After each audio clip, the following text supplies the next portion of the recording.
Hey guys, before we start, a quick shout out to Alpha Dog Nutrition for sponsoring this podcast. Alpha Dog products are now available at dusupply.com, and you can use code ALPHADOG15 at checkout for 15% off and a credit for free shipping to try it yourself. Now let's get you to your podcast.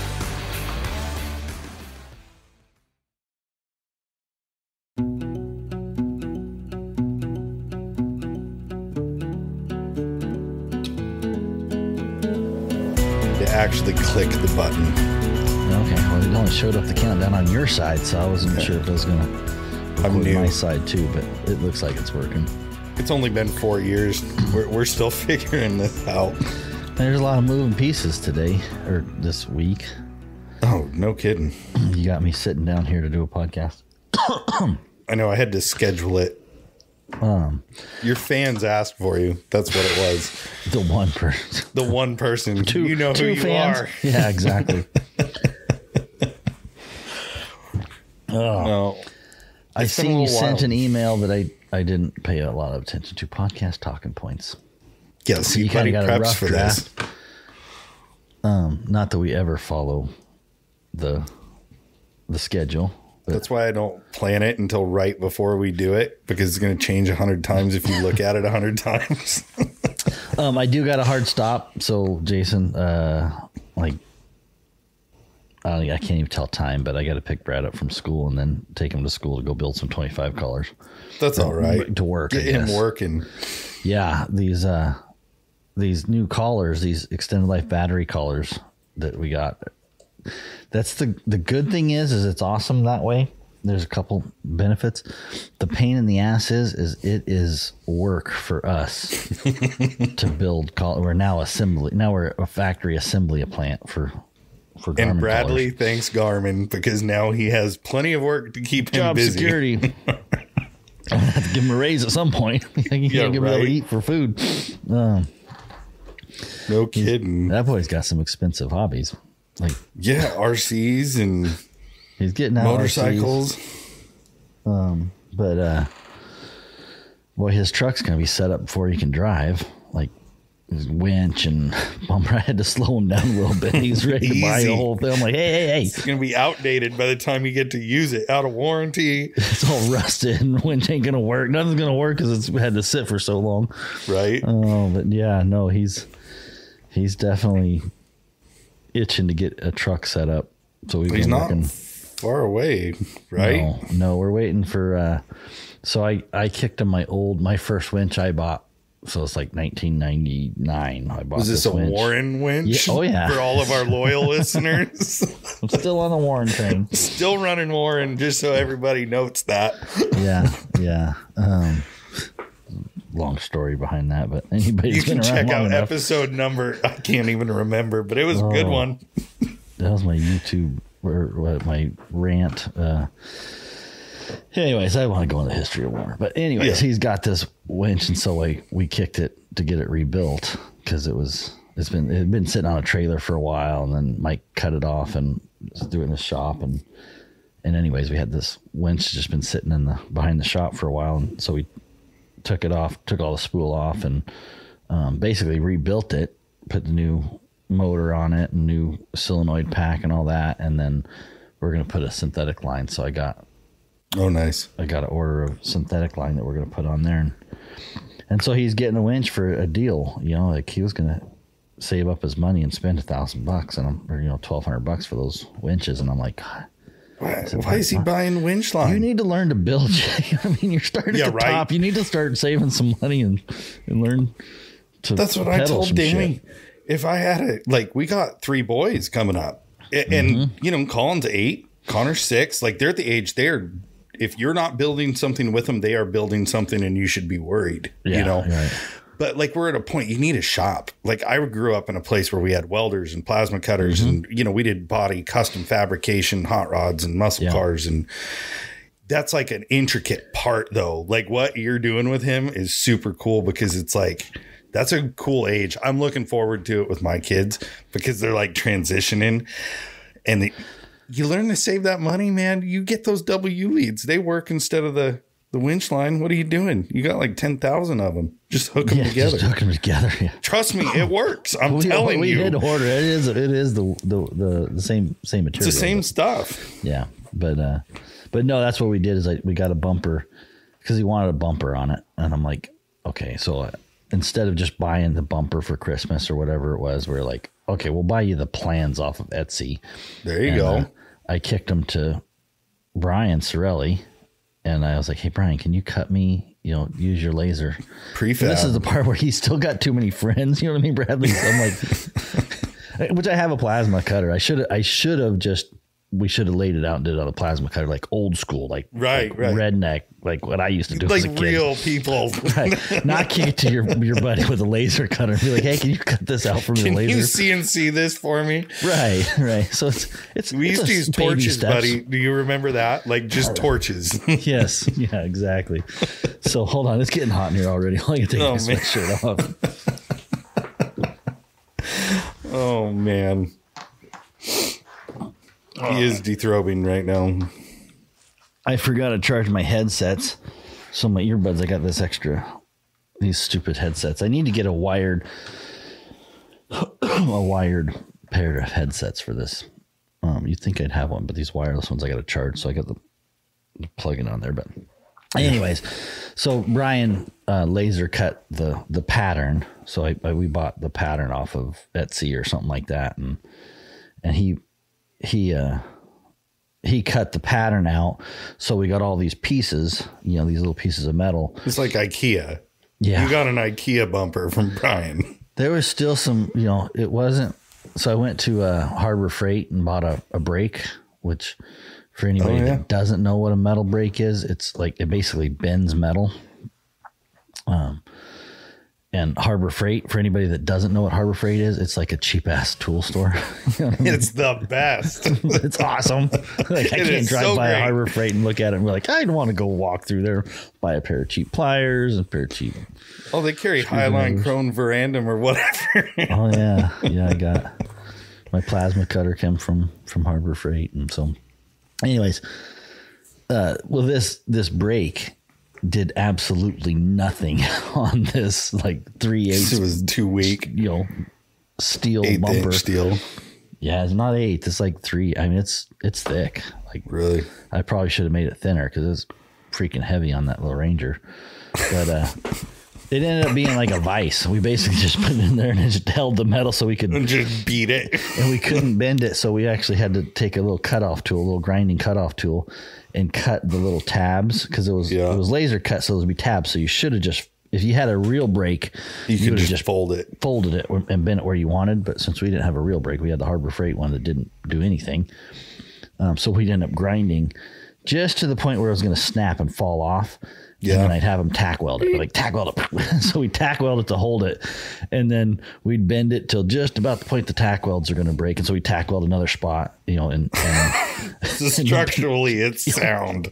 Like we got a lot of penetration going on there.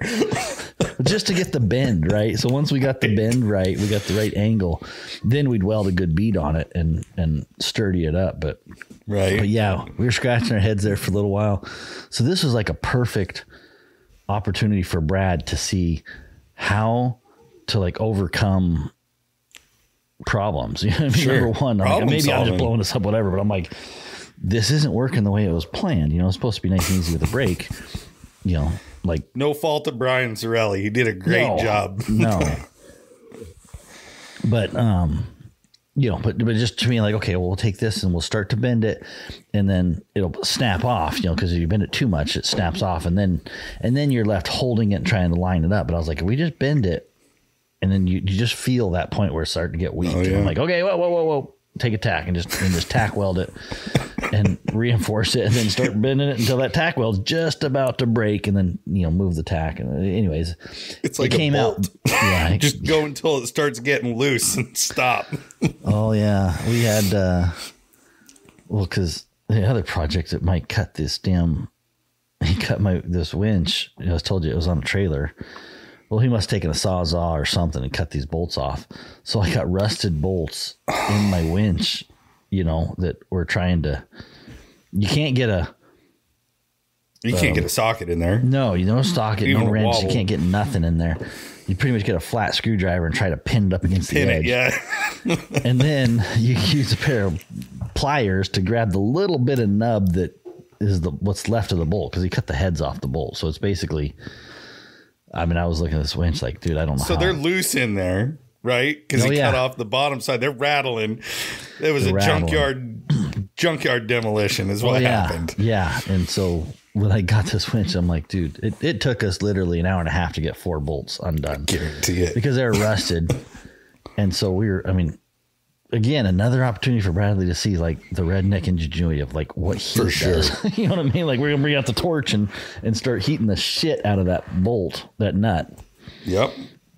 You know, hey, I was telling him, I was like, that nut's expanding. You know, I said, do we want to get the nut to expand, because that'll expand and break loose the rust and all that. And then if we can just get 2 little turns on this, we'll be good. And get a little oil in there. Of course, you know, with the heat, it burned the oil up, but we'd get it moving. And, you know, teaching them, I'm like, hey, when it started locking back up, I'd be like, okay, stop, go back the other way. Keep that bolt moving. You know what I mean? Right. Don't get that bolt stuck. And so a lot of little projects like that, you know, in the last couple months with Bradley on this bumper, this winch. Yeah. It's really good. I encourage you. Like, that's what we got to do more of. It's good. I mean, because I think back, like I just lost my grandpa that raised me, you know, and we all joked around, but like his place, he had an appliance repair shop. You know, it looked like Sanford and Sons. There was always a race car in the garage. And I'll tell you, race cars on a budget, you got real creative. Our brakes were usually 2 pieces of angle iron and some vice grips and you weld them to a metal pole until you were done, and then you grind it off.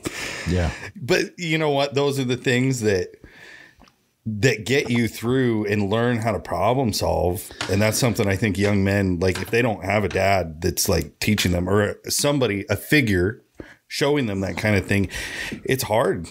No different than, I hate snow because I never learned how to hunt in snow, where I've learned to do some sketchy crap over the years, like construction wise and fabrication wise, because I was raised and taught how to do that. And you can look at something and figure it out. Well, if you can, like these little projects, if you're going to hound hunt and you're going to take your truck up in the woods, you're going to break it at some point, and you're going to need to redneck some shit to get out of the woods. Like it's just the way it's going to go, whether it's an A-arm, whether it's a strap or whatever. Yep. I mean, you're going to more than likely make a set of skids. Something. Yeah. So a lot of these little things are just good lessons in life for these kids to. For sure. Society anymore is like getting really, really scary on what kids know and what they don't know. So let's tie that back down. So anyways, Bradley's trying to raise some money. Collars. He's got to build collars. He's got to build these 25 collars. I'm going to talk quickly about that. And it was on the thing to move about, but if you haven't been paying attention, the 25 collars now we can get with the extended life batteries put on them, but we have to put the GPS, you know, the little black box on top, you know, that has that talks to the satellites. We have to install that. And so you can put a short one or a long one. And I actually got one here. Is the, what do they call that? What do you call that one? Which one? Camera. The ruggedized? Yeah, ruggedized. You can see. Rugged. I'm showing. Yeah, you're showing me, Jason. Nobody else can see that. It's more reinforced. I'm not sure how much more these are going to cost. Probably, if the regular ones cost $50, I'm guessing they're going to be $80 or something like that. Garmin's been saying they're going to have these for a while, so it's not like any secret. But they've been. I think we're getting closer. By closer, I mean months away. Right. But if you'd asked me that last year, I would have told you months away too. So I've lost a lot of faith in Garmin. and given any kind of answer that is that I can stand behind. Second part to that. They did finally pay us. That's good. Been waiting for a $16,000 check since January. So, yeah, Garmin's my favorite. Wait, we can move on. But anyways, Bradley's been building collars. So that's the downside with these new collars, the way their configurations. And I think our customers are, by far and large, it looks like this is the route that we'll sell collars. Like we will sell them this way because a lot of people want that extended life battery for $30 extra. You're gonna might as well get it. You're doubling your battery life. It's ridiculous.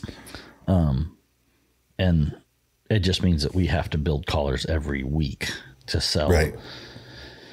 A lot, and it's our slow season right now. 2. Yeah, 2. We got to sell 2 collars a week. Well, they showed up last week. I don't know, the first day they showed up.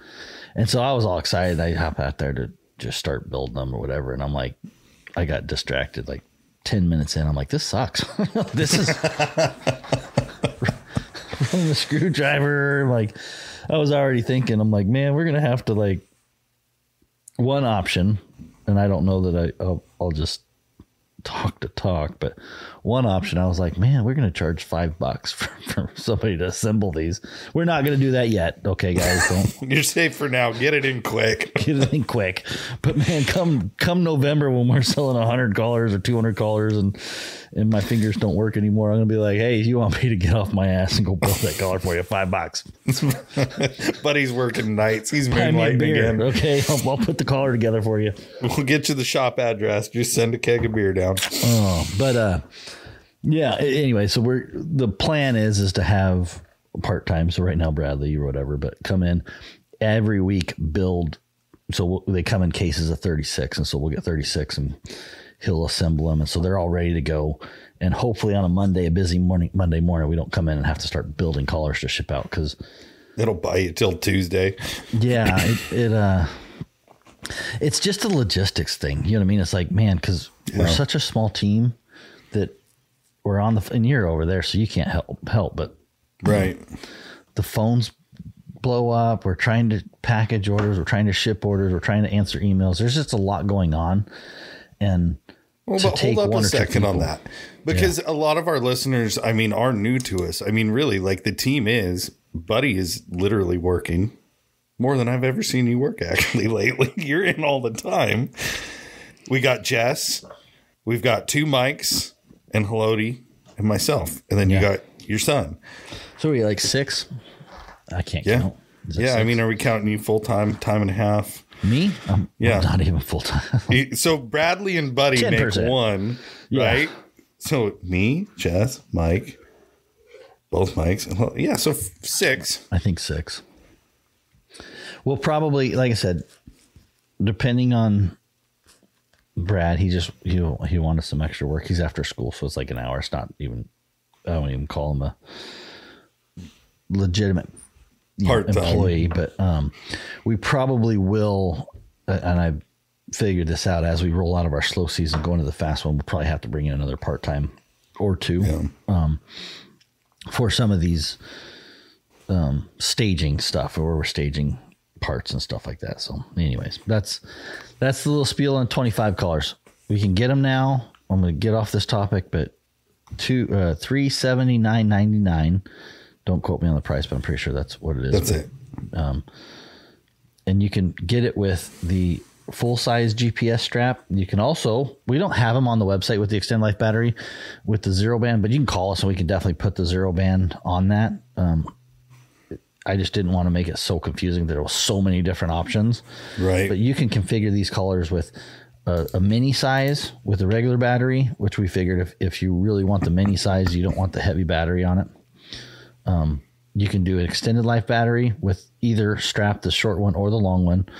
And then eventually in a couple months, we're going to have the ruggedized GPS strap, which is basically like a full size strap.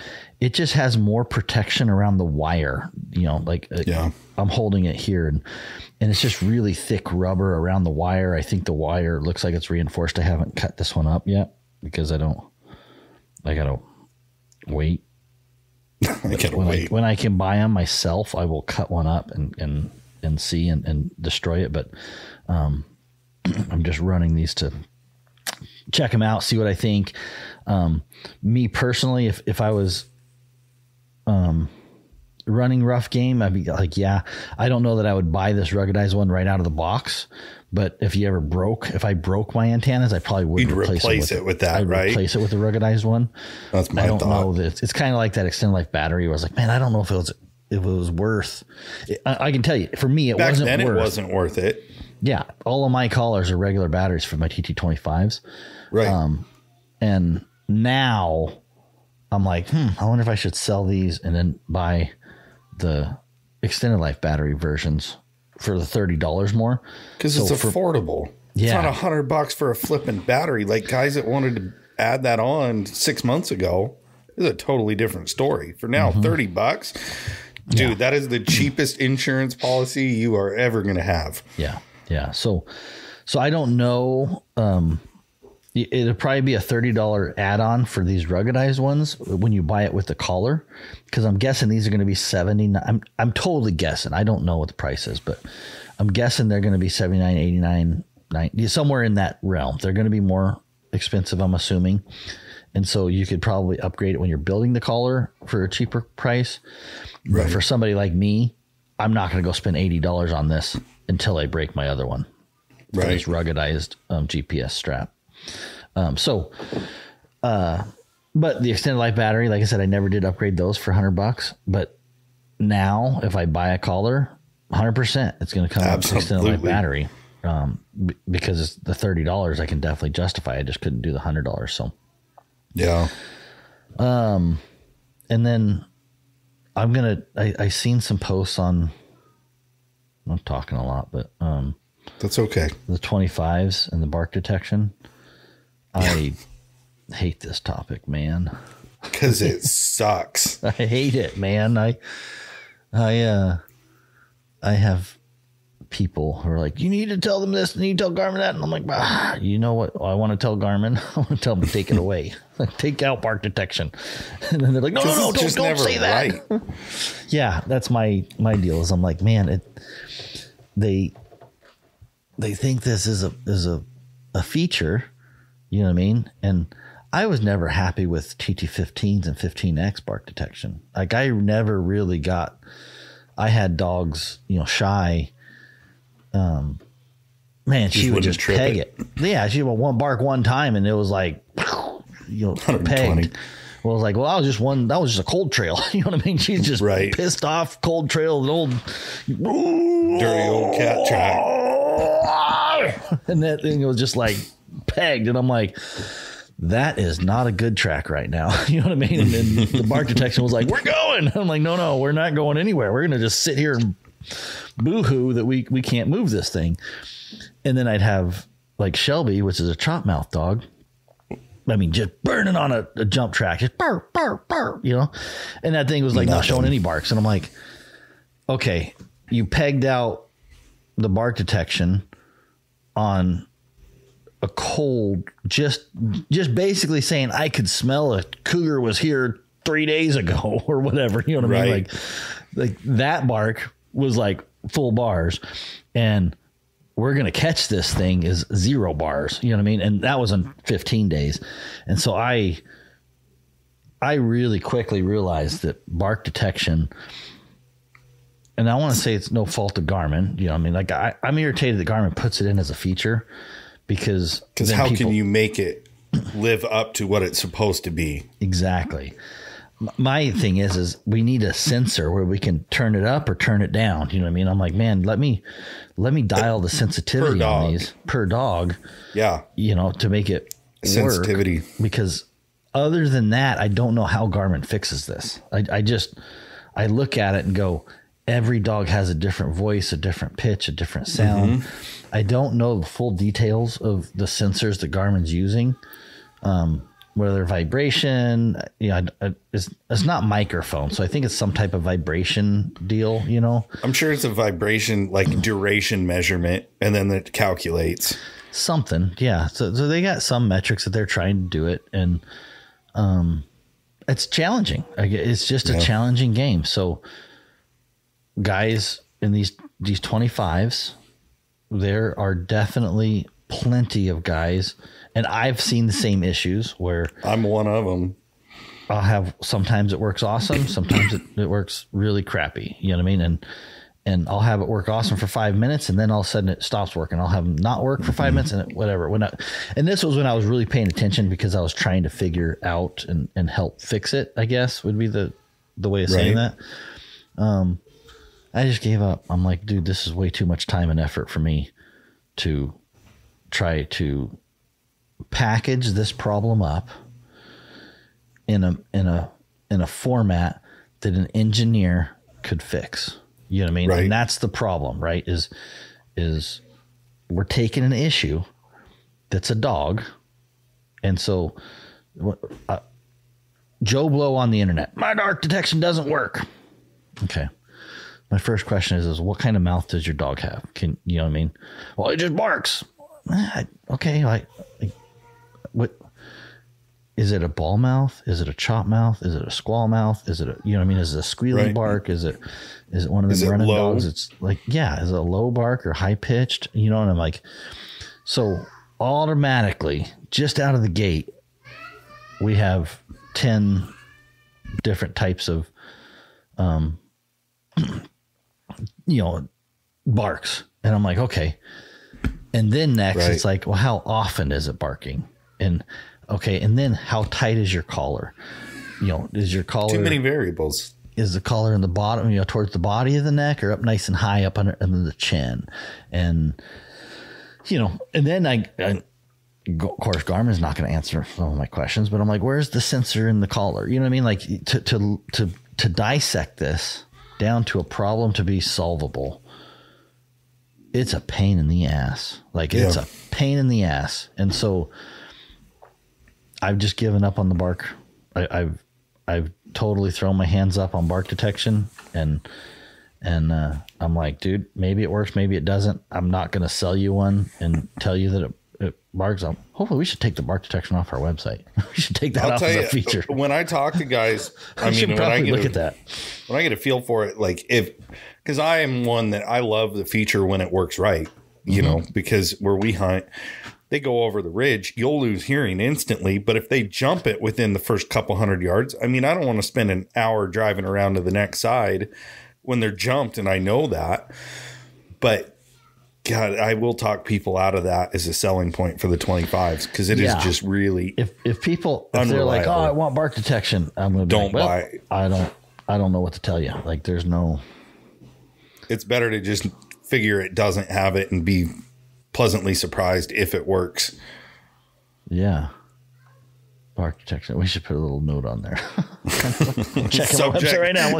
Individual results subject to change. But sometimes it works, sometimes it doesn't. I don't know. but and then, technically speaking, there's really not a lot of difference between the 25 and the 15X. Okay. Now I know there's guys out there that are going to be like, my 15Xs work perfect. Blah, blah, blah. Like, I understand what you're saying. And I believe you. I believe that your 15Xs were working good. These 25s don't. There's enough people out there saying that. But again, I don't know this. And so I want to preface this as I'm like, I don't have this specific, down to the detail, but I would guess if your issue was you had to fix the problem and I go down and go, okay, well, the part number, the actual electronic sensor that's on the 15X is probably the same sensor that's on the 25. Like I'm a gambling person. Or the 15. I'm going to gamble that that's the case, right? I don't know that for a fact, but I'm pretty sure that's the same. The software coding is the same, right? It's like, I know Garmin didn't just go like, oh, let's just make this 25s not work. You know what I mean? Like that got an idea. Yeah, right. So the software is the same. The hardware is the same. Now the casing is different. The battery's different. So as I look at this problem, we've already spent way too much time on this problem that I've told myself we're not going to do this, but here we are. I'm like, okay, well, maybe the smaller casing, the way it rides on a dog, it doesn't pick up the vibrations as much. That would make sense. I don't know. I'm just. It doesn't resonate like it would on a hollow or collar. It's a different style. See, I'm not saying yes or no, Jason. I'm saying these are the issues that we have to drill down to figure out why a 25 doesn't work. You know what I mean? Right. It's not as simple as, well, the software is broke. Maybe it is, but the software is the same. The hardware is the same. The casing's different. So is that it? I don't know. You know what I mean? Like, how do you test that? Like, how do you know what I mean? Like, how do you find out the failure and put that on a collar on a barking dog and go, oh, stop working. Well, where's the dog? It's in the woods. I can't tell what the collar's doing right now, but maybe. Right. Would you put a camera? I mean, like, so I just look at this and go, the route and the effort and the dedication needed to solve this problem is very huge. Expensive, because it's not just like, oh, well, it's just something simple that they can turn on. So, and that's not to, I mean, 100%. That's not to say that Garmin just gets to do whatever. I'm like, you advertise that you have bark detection, you should try to fix it. But at the same time, when people come to me, I'm like, dude, you can't pay me enough to try to fix this for you, because it's just way too much effort on my part. Right. So you've got to get Garmin to decide to spend this much effort, time, money to this problem. And I can't do it. I've tried. I've spent my quarters, pitching what I can and what I can't, and tried. I've spent time out in the woods trying to help them. And it's like, man, right. I can't figure this one out. And, I know people say it don't work. I had a hard time. I gave up on the TT25's. I gave up on bark detection on the 15s. So I gave up, 4 years ago, where I was like, yeah, sometimes it works, sometimes it doesn't. Right. If you're buying a collar for bark detection, you're not going to get that from me that I'm going to tell you. So anyways, my little spiel on bark detection. It's been kind of a hot topic on some It's of the been podcast huge. groups. I get it every day. I mean, literally every day there's somebody that addresses bark detection. Like, oh, I see it as bark detection. No, like it does, but don't rely on it at all. Yeah. I got like 2 dogs it works on, and not anywhere near as good as my older collars, but yeah. So if you rely on bark detection, I'm going to tell you right now, like, I can't promise you any collar is going to work good. Like, you're going to have to that's a trial and error, and you're going to have to work with Garmin to try to figure out how to get that working. Like, that's the only answer I got is, if Garmin doesn't feel the heat, the pressure, and the valid reasons to spend that much effort into it, then great. So, all right. Well, the good news is you're going to have some extra shop space for Bradley to do all these collar assemblies, right? And we got some other news in the shop. Yeah. We're expanding. We're gonna increase our shop space by basically tripling our space. Just a little addition there. Yeah. Well, I wanted to go 1, but I'm like, they got you on the price break, didn't they? Yeah, exactly. No. 2 Well, I should have bought 2 when we first moved to Battleground. When we moved out of the house, and I was scared to buy 2 spots. I had the opportunity to lease this 2 spots, and so I only did the 1, and we fit, but we're tight. And so this time I'm like, okay, we definitely need 1. Should I go? So this time I'm doing the opposite. Whereas last time I was like, no, we're just trying 1, and we'll just, well, this time I'm like, I tried that last time, and I wish I had more. 2. We can have a dance party.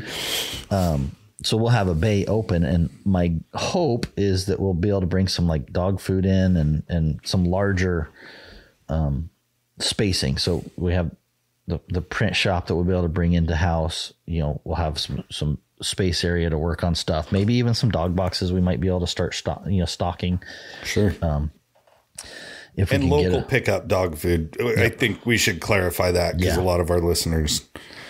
Yeah, but we might be able to order by the pallet. I mean, there may be options that we can we might be able to help guys out with, so anyway, so those are just options that we're going to be exploring, but I think we'll have some space to do that. So we're excited.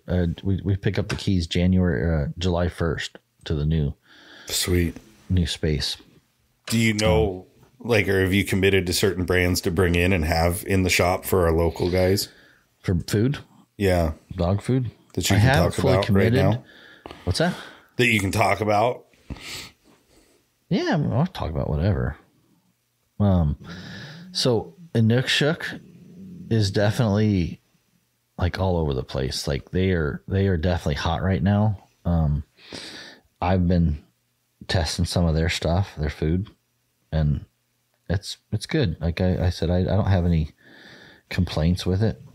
I am feeding a little bit less, because it is more expensive than what I was feeding before. And so I had to do the math, and I was like, if you really are feeding less, which everybody was talking to was like, you're going to feed so much less. And I'm like, I drug my feet a long time. And I actually, I met Inukshuk two times at least. I met him at SHOT Show, and I sat down and talked with, who's the gal, the nutritionist or whatever. I talked to her for a while and then kicked it around. I know Heath Hyatt has been feeding it, and he's got, he raves about it. He's definitely one of their, proponents. Yeah. A couple guys here local that were feeding. I mean, just flat out told me, they're like, buddy, you need to change. You need to get with the program. And I'm slow. I don't. I'm like, yeah, whatever. Bullshit. Show me. Buddy's originally from Missouri. Again, I'm not going to say it's night and day difference on performance, or, what I mean? I'm not seeing anything that,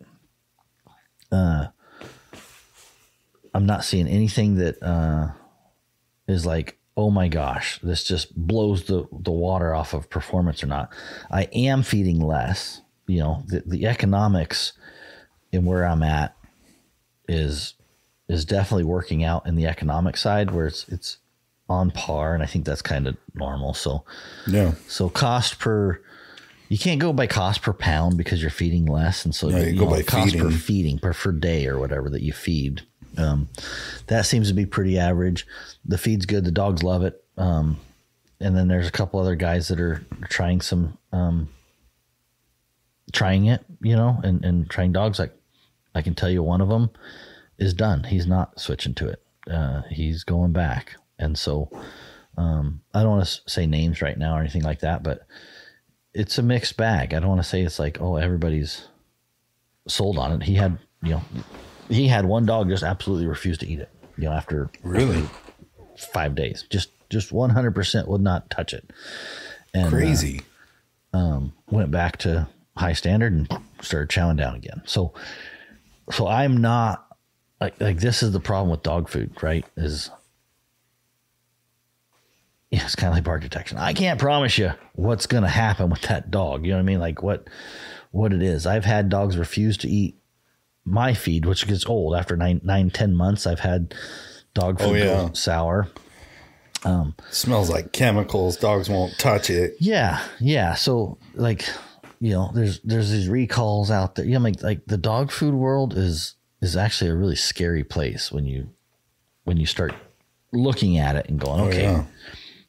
So I don't know. I'm not gonna try to sell people on switching. You know what I mean? I'm definitely probably, I'm going to probably run this Inukshuk. You know what I mean? I've seen enough in the last 2 months that I've been doing a test. Dogs are holding up good on it. Everything looks good. And there's enough people here that want a load of it. So I'm going to bring in a load. Right. And I think we'll sell it. I think, we'll have the space, especially with this warehouse, that we'll be able to bring in and hold a couple pallets of food that guys can come in here and pick up. I've always thought I wasn't going to sell by the bag, but we might even sell by the bag. You know what I mean? Sure. Hopefully by the 5 bag or 10 bag, you know what I mean? To give a little bit of a price discount. But I can see us offering a couple different options for food at W. And it depends on demand. So I know there's a demand for a Inukshuk, and that's one of the loads I'm working on right now. I still bring in high standard. Like I got a 5 pellet load that I'm working on right now for high standard. So like if that's what people want. And I just actually, yesterday or actually this morning, I just had a gal that wants 20 bags of Victor. And so we got a quote for Victor. We're bringing in 20 bags of Victor, and she didn't want the whole pallet, but and I know you just talked with Next Level. I met with Brandon over there for Next Level, which they're going to do a podcast here. What you say, Thursday? Yeah, Thursday we're going to record one with them about, more about the facility and what goes into it because of their history. Yeah, because they have some history with Victor, and then I was talking to him when I was at Pheasant Fest a couple times, talking about their facility and how they separated it. And I like those guys. I like the packaging; it's clean. But we'll have, I think, Next Level would be one. So if we stock anything at W, it'll have to be good quality. You know what I mean? Like but I don't know. Like I said, we'll have some space, but that is I want to say cutthroat. It's a big space. I want to say cutthroat environment, but dog food is definitely, there's some drama in that world of who carries what and not. And I just don't think we're going to be a huge feed store, but I do think that we'll be able to stock. Well, and have enough for guys to not, like when you get a good deal on one truck of one brand, like, yeah, guys will go to it because of convenience and this and that. But being able to have them all, like I've never fed Next Level. I'm going to give it a shot. Like you're doing a Inukshuk. You're going to try Next Level? Yeah, I'm going to try it. Right on. They're supporting Full Cry, and I'm going to give it a shot. And I told them, I said, I give honest reviews. I did the same thing. Like I told you with those puppies, and I used that, I can't remember the name of it, but it was like a colostrum replacer from Elite. I can't say it saved my dogs, but I never lost one. If I feed your feed and my dogs do good, like that's what I report on. I can't say it's X, Y, or Z, but I'm going to give them a shot. Yeah. Yeah. No, I think that's good. Like I said, I tell you, I just got off the phone with a buddy, and I don't want to say names right now because I don't want to talk about food specifics or whatever, but he had some dogs that he was doing a test, and some of his dogs, he did all the blood work on them because he's getting shots and stuff done, and his vet, the blood work came back where all the kidneys on the one feed were really super high, protein or whatever. And the new feed was normal. And so, and I don't want to talk a lot about it because I haven't fully digested, you know what I mean? Like what that means. And what it means for me. It probably means I'm probably going to pay the money to test my dogs. Especially on the Inukshuk, to see if that's, it wasn't Inukshuk that was doing it, just so everybody knows. That was the one that came back normal. Yeah, but it was a different blend. It was, he was on marine. So it wasn't even, the protein source was strictly out of fish. So I don't know if that's coming, if that dog was normal because it was a fish-based protein, you know what I mean? Right. Or was it the actual manufacturer of the dog food? And so, anyways, it just gives me some pause to be like, okay, I need to look at this, especially with my older dogs. We had one that we lost to kidney failure years ago. And so we're a little bit sensitive to it. So I got to get shots on them all done this year. So I might, I think I'll probably pay the extra this year and run the kidney test. You run the blood test and see as they're older, am I seeing the same thing that he's seen? Because I mean, literally this happened an hour ago, so I don't want to spend a lot of time on it because I don't know the details, and it's like sometimes these things change as you learn more. But it appears that this kidney test is coming back from dog food. You know what I mean? Like that's the appearance. And so I'm going to test my own dogs and see what the levels on these dogs look like. I've been feeding High Standard for about 2 months now. High Standard? I thought you were switching to Nookshook. Nookshook. I came from High Standard. I was feeding High Standard 2 months ago, and I've been feeding in Nookshook for the last 2 months to see. And I think I'm going to give it a run this year, but it also makes me go, some of this stuff, I'm like, man, with all this higher protein, there's discussions. That's dangerous, man. Nah, I don't know. When I do the research on it, some people say it is, some people say it isn't. You know what I mean? Like it's really hard to know what's up and what's down. I mean, and I'm not an expert. I mean, like I said, I was around a vet clinic. Danny ran one for years, certified vet tech. But you think hounds run on a higher thyroid level anyway. Like there's weird things about our style of dogs and how they react to things over other canines. And I think I've just always been afraid to feed super high protein. They run hot, in my experience. But seeing these companies that are starting to make a higher fat with the lower protein, you don't have to jump super high, is interesting to me. Because you run a 20, what do you run? A 16, 28, 17, 28? I was in High Standard, I was running 26, 18. Or 18. And I'm feeding the 30-25 right now out of a Nookshook. See, and I have always tried to stick to 24-20 over the years, throughout brands. But I just, in our world, I guess I look at more fat content for recovery. Yeah.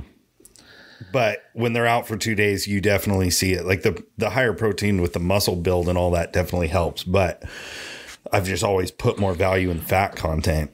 Yeah. Well, this is the first time I've gone this high. And that's kind of one of the reasons I want to do this test, and see what if there's elevated protein levels in the kidneys. And just figure out if again, it just makes me nervous when we dance around this dog food so much, trying to find that perfect, awesome, magic dog food. And I don't know that there is a magic dog food, but I wonder, and I go, I just want to be careful that I don't lose dogs because I've tried to push the envelope too much. So, and consistency. I mean, regardless of manufacturer, I mean, we've pulled dogs off a feed because literally looking at them, it's like, dude, no, they're off of reserves. Like they are not replenishing, and it's been a feed they've been on for, a year, 2 years, but something is different. Yeah. I've found that dog food 4 different times, and it's, I'm looking forward to trying a new one, and I'm probably the best skeptic out there when it comes to dog feed. I'll see when I start seeing my dog turds. That's when I determine a lot. Yeah. No, that's good. I'm curious to see. I want to see how that goes. Like I said, I think one of the questions, we need to cover our sponsor here in a minute. We'll pay the bills in a minute. Yeah, you're only 50 minutes in. One of the things we wanted, and we talked a little bit about this, was getting a sponsor for this podcast. And dog food always comes up, and I'm like, man, I don't know that I want a dog food sponsoring the whole podcast for W, because there's just so many options out there, and we're pitting all these different companies. I joke, I was like, if we did an exclusive dog food ad, it's going to be really expensive, like really expensive. And like, I don't know what's going to be parked out front of my house, but there's going to be some nice car or truck. Not only a truck, I already got a nice truck. I want a freaking sports car. Right. I just don't see us going all in on one dog food. You know what I mean? Like, I don't want to be tied to one. You know, I mean, with all of them out there, I know, you know, high standard. Wade, he's always done good with me, and I've always had a good relationship with him. I know you've had some, you know, you always have had the great relationship with him, but I've always had a really good relationship with him. He's taken care of me. Sure. And I've been happy with the dog, the feed on my dogs. Inukshuk, I know Heath is head over heels. He's committed to them. He's committed, man. Not because they're, you know, sponsoring or anything, but because he sees the value. But they should be if they're listening. Yeah, exactly. If you are, Call you Heath. sponsor that guy. He's selling you some dog food. I can tell you that right now. He's working on me. He's got my arm bent behind my arm, right, my back. But he's been, you know, singing the praise about Inukshuk, and you know, like I said, meeting Brandon and them at Next Level, especially at Pheasant Fest. Mm-hmm. Likeable guys. They know their shit. You know what I mean? Like hearing their story about their history, and I don't want to go into it because you're gonna do a podcast with them, so let's not like let people listen to their podcast. And me, but we go back to the days we were showing blue ticks. Like we were showing against Brandon 10 years ago, you know, 12 years ago. So to see him involved with the company, I mean, honestly, that's a lot of why I took it into consideration. Yeah, you got a relationship. Yeah, I know the people behind it. Or at least one of them, you know? Yeah. That's important. I think that's what people don't realize is a lot of this is about relationships and stuff. So yeah, we will probably offer more than one dog food at W. As we move into dog food, if you're local and you're listening, whatever. But like, I think, like I said, I just sold 20 bags of Victor.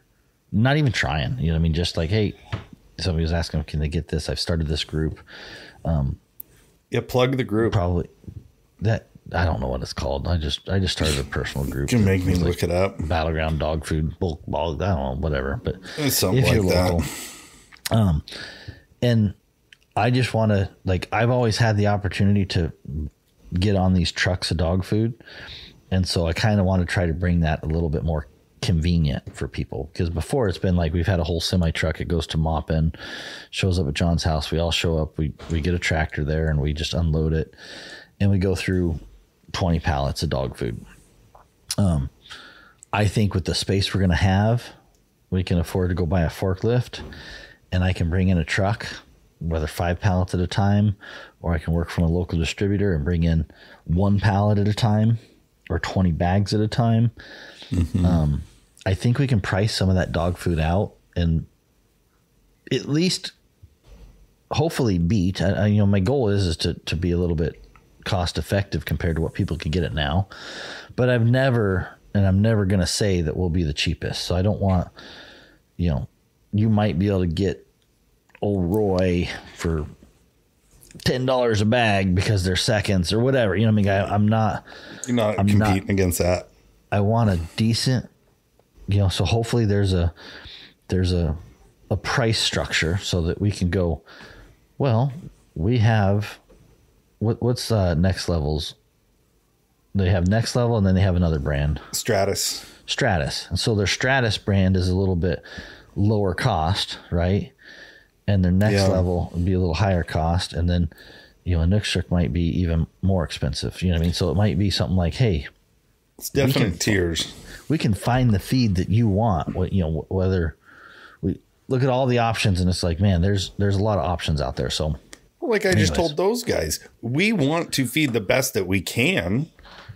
And not all of us can, you know, like different price points are nice because regardless, if you have a budget, you still want to do the best you can. Yeah. You know, value means something. So I don't know. Convenience stores aren't the cheapest either, but we all use them. Yeah. Yeah. So we'll see what happens in this dog food game.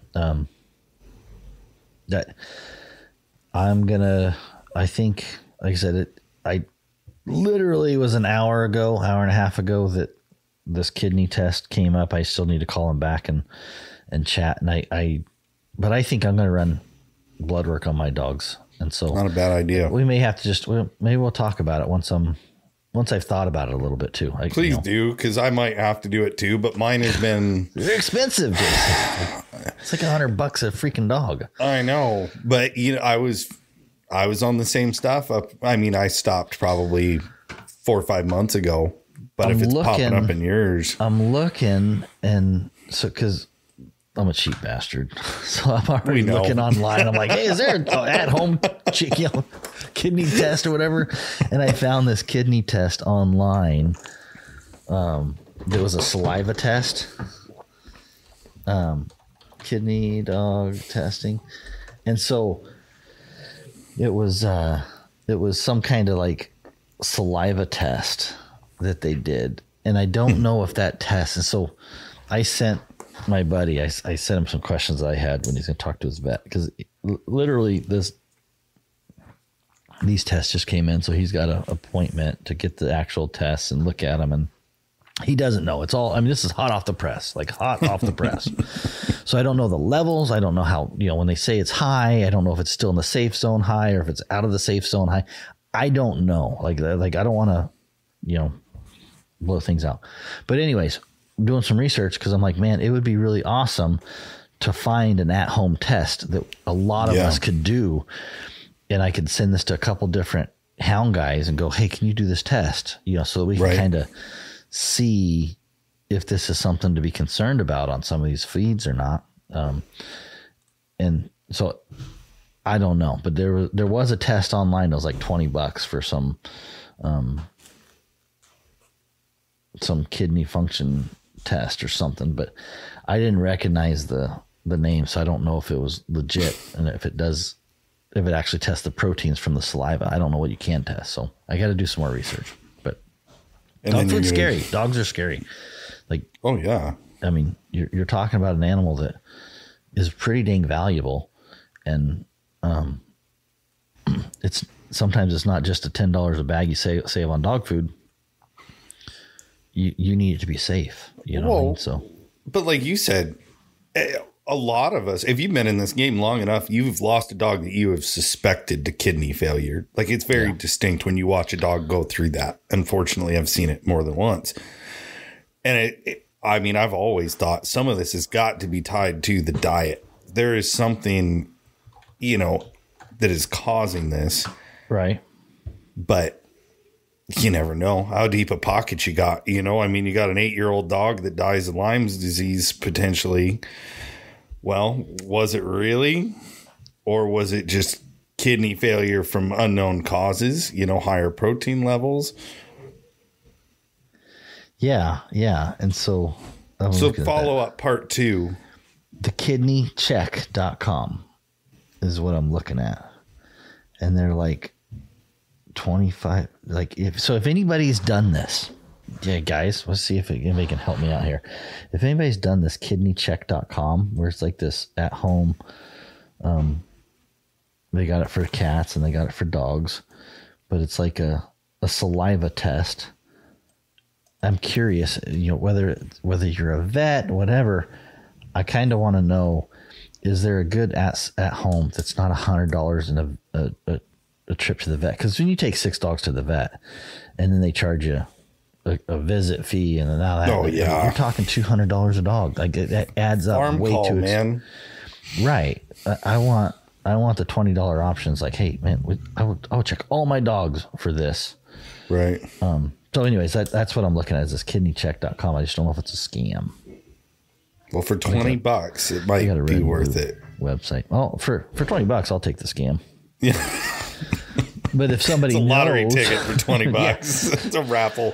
But my worry is does it test the things that need to be tested, or does it just come back with a green light and be like, yeah, you're good? I want to know, if it's just a red or green light. I can't tell. So I don't know. Like, we'll see. But what's it measuring? How's it do it? I'm trying to read the white papers on it.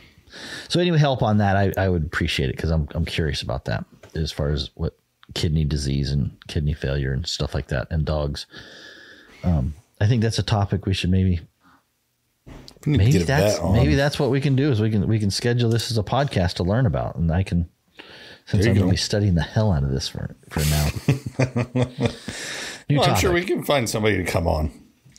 Yeah. We got vets that listen. One, maybe we got 2. more than one. Yeah. I know more than one vet. I can get somebody on. Listen to you. All right. you've spent an hour talking about stuff that you weren't really going to talk about. So I feel like we do not have a whole lot of time to dive into the subject matter. The whole subject matter. We didn't even get to a topic. Well, it was really good too. 25. Let's give a plug out to our sponsor. Like I said, we did pick up a sponsor, Alpha Dog Nutrition. Yep. We're not very good at our sponsors. I'm like, we have put the ad in there. This is not like a salesy pitch deal or whatever, because we're just like, even with the dog food, I'm like, whatever. But I have been feeding the Alpha Dog.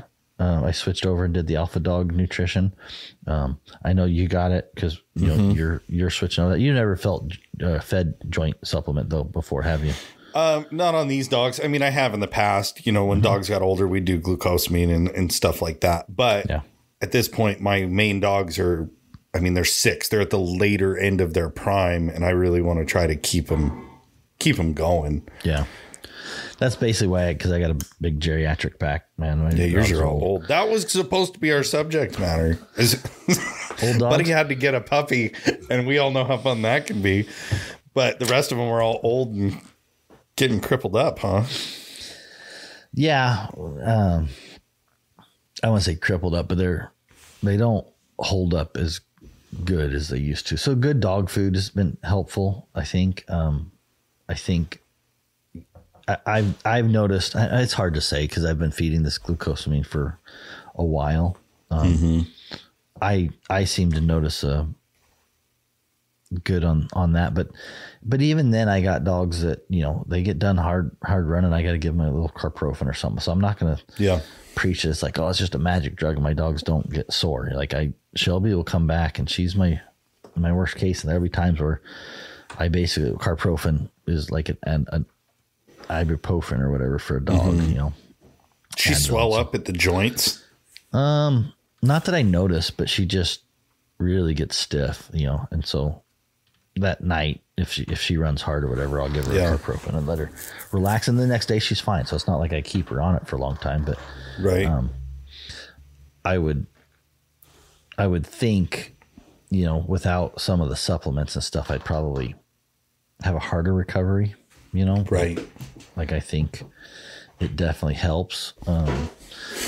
I've been doing the free range, which is a joint supplement. I've been even doing the balance and the vitality for her, which is like an oil for her and Shy, my older dogs. I've been doing the vitality. See, and I'm not putting all dogs on everything, you know, because I want to like isolate the kind of study.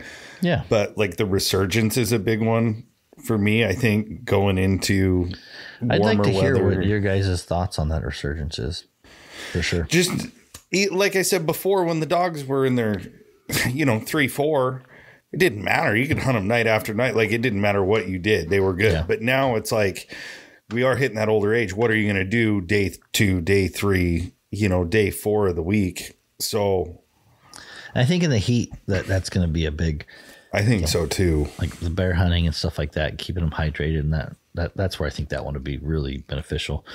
Well, like I hunt at night, so when I get home, like I usually give a half feeding on my lunch break the days that I know I'm hunting. Yeah. And then when I get home, it's easy because it's a powder. The only one that's a pill is that Vitality, which I haven't tackled yet. I'm isolating as I introduce them. Yeah. But like that resurgence, you can just flip it on their food and feed it to them, just like a lot of other supplements, but they like it. They ate it all up. Man, I tell you what, the first time, because it's such a fine powder, so I feed outside. Don't catch a whiff of that. Yeah, yeah. Well, the dogs choke on it. The dogs are like trying to lick it in the air. Like Shy was like licking the air, trying to catch the powder out of the air. I will say 100%, man, I can put that shit in a, I shouldn't call it shit. That stuff. So our sponsor. Yeah, put that shit right. We lost our sponsor. Only one sponsor we had. We lost them already. Round 3 and you already screwed it up. But you put that in a pan, and I mean, they will lick it clean. Like lick. I mean, like don't need a dishwasher. Like they will get that pan clean. Yeah. And the first time like I said, that the dust was so fine that went in the air a little bit. That's probably my one complaint. It's so fine of dust that it feels like it's easy to, I don't want to say lose, but you know what I mean? Like that's one thing that I'm like, man, it's pretty fine. It's fine. Don't do it on a high wind day outside. Let me tell you. Yeah. And, but Shy was like in the air, licking the air, trying to catch that dust off the ground. And so, they like it. They like the powder. There's no problem eating it.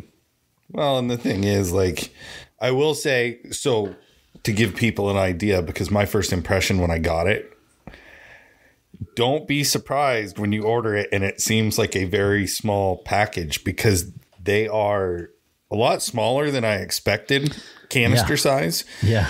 Yeah. Because it takes so little of the product. You're not, like, I think of the days I used to use Panicure, and I would use anything you'd sprinkle on a food, and it's so much. This is such a small bit per serving. Like, it stretches, but it is deceiving. I will tell you that. Yeah. Yeah. And that was one of the discussions we had about trying to get a larger, like a pack size, you know, like a 5-pack. Like a bucket. Size. Yeah. So, I wouldn't be surprised if we figure out something with those guys to be like, hey, we need something a little bit for the guys who want to do this. When you have 5 dogs, 10 dogs, whatever, like we need something that lasts a little bit longer. I don't like switching out every, 2 or 3 weeks. I want one canister that I can dip out of for a while. And so, I've been happy with it. Like I said, the nice thing about being so small is it fits in my bag, my dog food can. So I got the dog food can and all that. And it used to be, I had these buckets of different stuff in there, but having the small ones, so that's kind of handy. But, I'm with you. Whenever I first got it, I was like, whoa, these are a lot smaller than I thought. Right. Then you crack the lid and you catch that whiff of it and that powder. And yeah, just don't do it on a windy day. Yeah. Yeah. So that we covered our sponsor. You paid the bills. Thank you, Alpha Dog Nutrition. I definitely, I want to say thanks for you guys jumping on and sponsoring. We made a last minute call to get them on board. We wanted somebody to help, and it's not so much just about sponsoring the podcast, but it's, supporting the podcast, getting the guys, sure. Heath and Steve and Brett firing up here and you. And so getting everybody on here and it's quite the orchestration for us to commit this much time and effort to do this podcast. Time. Right. So we don't do this podcast, to make money to sell. I mean, we kind of do, but it's advertising budget line item. Like, it is what it is. We should probably give our other sponsor a little shout out. Hunting Supply. Thanks for sponsoring this podcast. I can't pat myself on the back, but there is purpose behind it. As far as business and all that kind of stuff. But it's expensive to run that type of ship and to expand it the way we decided to expand it this year. And so that's the reason we were looking for a sponsor and somebody that maybe we could help bring their brand to our little cool club or whatever you want to call it, and give them some exposure in a situation. And for me, it's like, you got to have the product that works. You know what I mean? Like the product has to speak for itself. Yeah. So I'm not here to try to, just take money and be like, oh yeah, we want the product first, and then we can talk about the sponsorship and what they're doing to help support the mission of the W podcast, and understanding that all these guys that are spending a lot of time and effort and editing and all that kind of stuff, that we can help do that. So that's my little spiel on our advertisement. We're not sellouts. A little bit, I guess but we're trying to find somebody to help share the bills. There's always a time to sell out. We're low key selling out. Low key. You like Little Dicky? You ever heard of him? Go look him up. Save that money. It's Little Dicky. You don't know who Little Dicky is? I feel like you would either like love little it. Timmy. Is it like those little Timmy jokes? No, he's like a total a white kid rapper, but like it's very comedic. I mean, he is music. like, It's music. yeah, it's music. Yeah, that's like why I'm out. Rap music. It's funny, man. I'm going to send you a clip. But if people do want to try it, they are running a promo code right now. And that's Alpha Dog. Yeah, you suck at this part. Alpha Dog 15. It'll get you 15% off your Alpha Dog products. And that's any of them they carry: the Balance, Vitality, Free Range, Resurgence. And it gives a code where you could get free standard shipping from us. You know, they're giving the 15% off. We're kicking in for the free shipping because we want you guys to give it a shot if you're interested, and then figure it out for yourself. I mean, nobody knows if it's working except for the guy feeding it. So, yeah, and we want feedback, and they have a 60-day 60-day guarantee. So if you're not happy with it, like, let them know. Like, they'll make it right. 100%. Like, we just want you, if you're looking for a supplement, if you're in the market for a supplement like that, we want you to give Alpha Dog give them a fair shot and tell us what you think. Like, I'm not here to change minds and opinions, but maybe we're trying to a little bit or whatever, but I want, if you're in the market, give them a shot. At least take a look at it and let's see. We're going to support those guys that support us. They want to be here at the table, and we're happy about that. So, and the links to those products is in the show notes. You can put some show notes in here. So, yes, sir. All right, Jason, I just got the text from Bradley. It's like, hey, you're picking me up from school, right? You're late. He's tracking my location or not. Okay. So next time, put me on your schedule because I do want to talk. We got 5-10 minutes, but no, we're just going to precurse and we're going to tease people because I want to talk about your puppy. I want to talk about what you're looking for in that puppy, the holes you're trying to fill with the older pack, and get into like some pack building because you and I you're a step ahead of me. I just lost a round of old dogs, and now you're like getting into that side of things while I'm in the midlife crisis. Like, I got 6-year-olds and I'm like, God dang it, what am I going to do in a hurry? It's going to be a pretty boring podcast because I don't know that I'm that structured that you think. Oh, you are. Let's just roll the dice and see what happens. You let on. No, I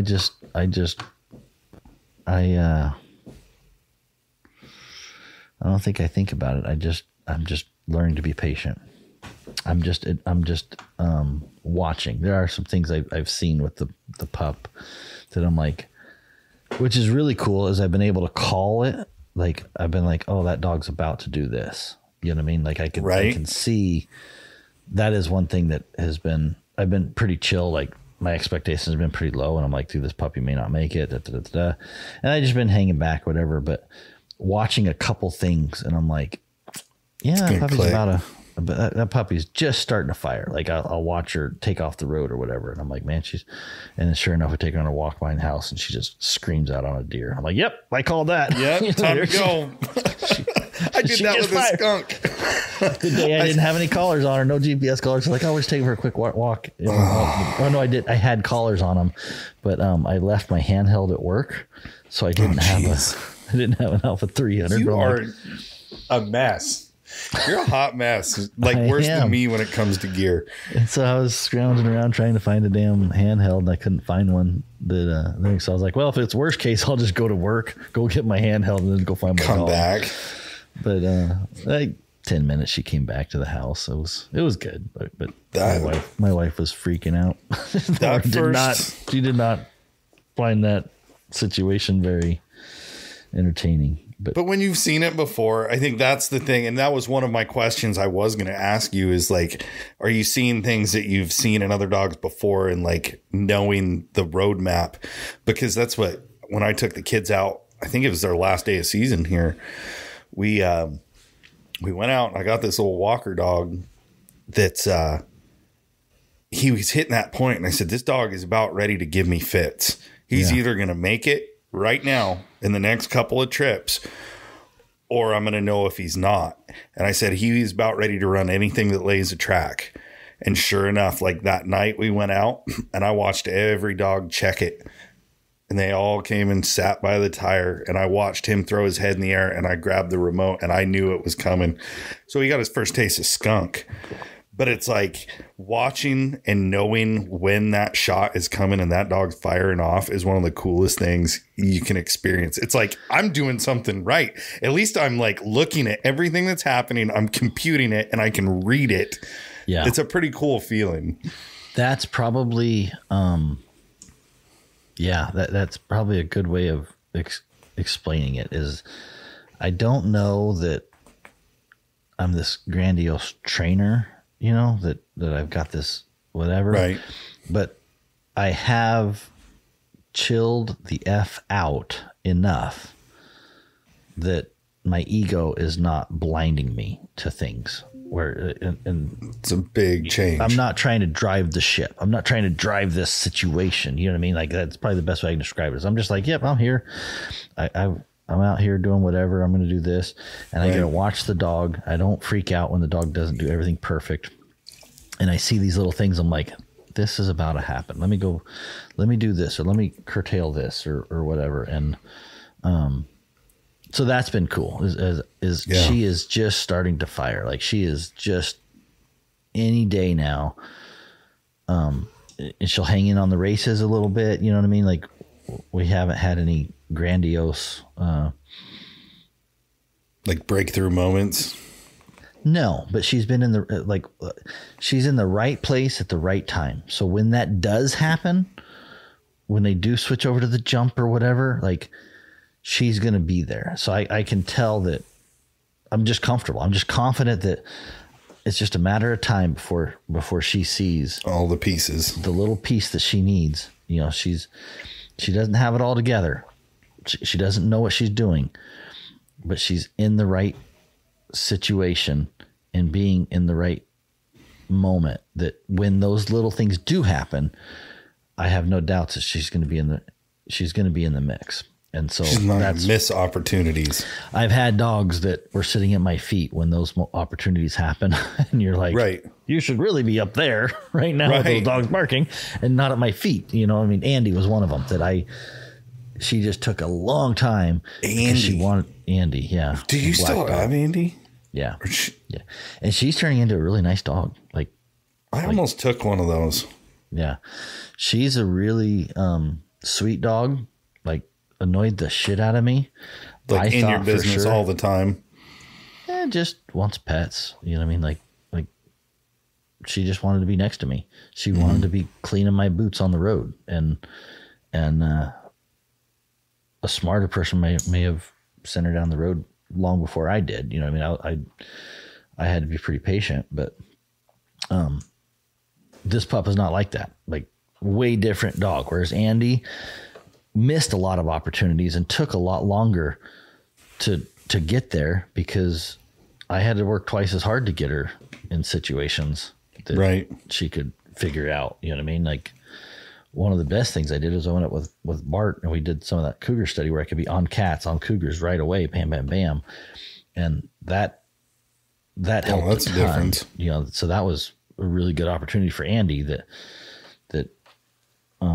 any dog would be awesome about, but Andy especially, because she was so hard.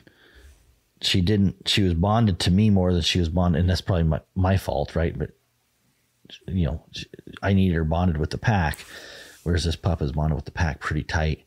I mean, she comes to me, she's sweet, all that good stuff. I mean, she's well rounded. I like her breeding, her thought process, all that kind of stuff. I think she's going to be an easy to train dog. I think she's going to do a lot really quickly. How's she bred? Or you probably don't have time to get too deep. I don't, because I got to leave her. We'll leave that as the cliffhanger. Some bobcat and some dry ground lion. So right in the mix. Whereas Della, the best way I describe it is probably the faults in Della that I don't like coming out of some of that dry ground. You know, mostly in the tree. You know, they locate in the tree and all that kind of stuff.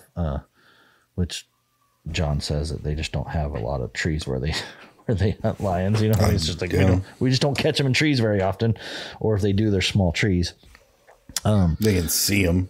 Yeah, so locating on the bobcat. So so Kit, the pup is coming out of some of the Western cat, bobcat stuff. So,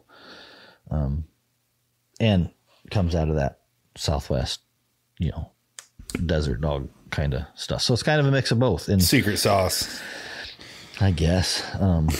And I don't know. She seems like she's going to do just fine. Like I probably have more confidence in this dog. I don't know that she's going to be, world beater or anything like that, but I have confidence that she's going to pull her weight when she starts pulling her weight, especially wheels. I think she's going to be really nice and quick and fast. Well, will she locate and how will she stick on a tree? All that's really hard to determine right now, but she is definitely gamey, and that's good. I like it. So well, good. Well, thanks for getting on with me. Yeah. Go get your kid before he thinks you forgot him. Okay, we'll put him to work. Build some 25 collars. Build some collars, man. All right. We'll talk to you soon, Jason. See ya.